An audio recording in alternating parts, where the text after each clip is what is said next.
Hi guys, Anne here. Want to talk about victim programming.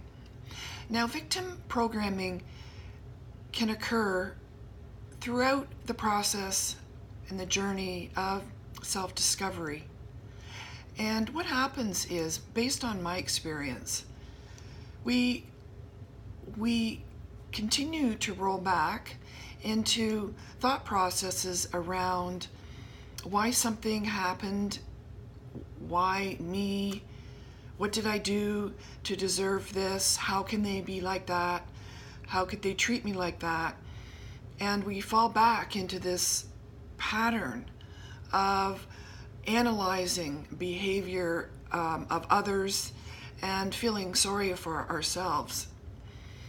Now, in the early stages, it's important to release our pain and our resentment because they are emotions that are within us, and maybe they are just surfacing maybe for the first time in your life. So it's okay. Every emotion is a good emotion because it's coming to the surface to help you understand yourself. It's presenting itself for a reason. So it's really important to listen to the emotions that are presenting.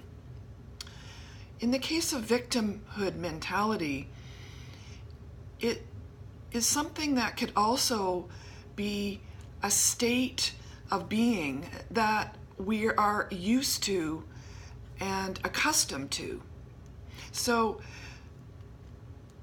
we may have been on a very intense and possibly long healing journey, and things may not be presenting in the physical world in the way that we think it should, and we may end up falling back into this thinking pattern about why did all of this happen.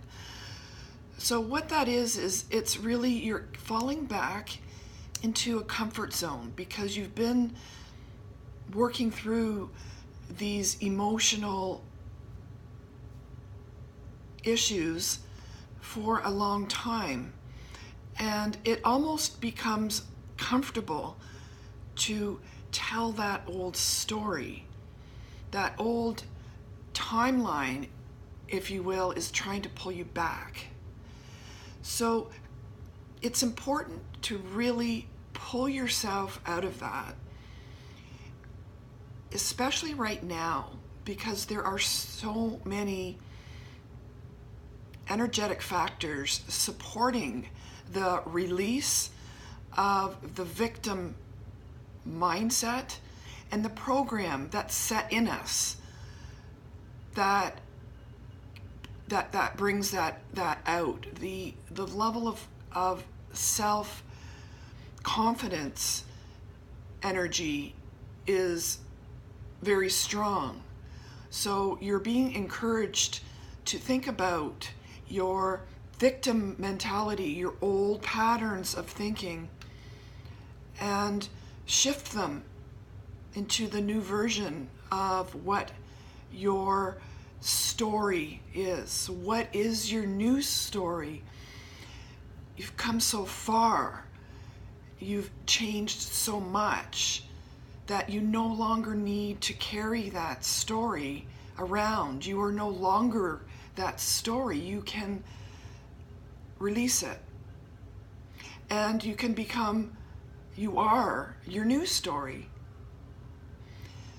As you feel yourself pulling back into your old story, push yourself forward and think about who you are now and your accomplishments and the things that you know you want to do or are working on. Because that is really what we are all being asked to do, is to shift out of the old paradigm and into the new paradigm. So think about that. And put your energy into now. Not in the past, and not in the future, perhaps how you would like to feel in the future. Put it into now. So what is happening? How do you feel? And only focus on now.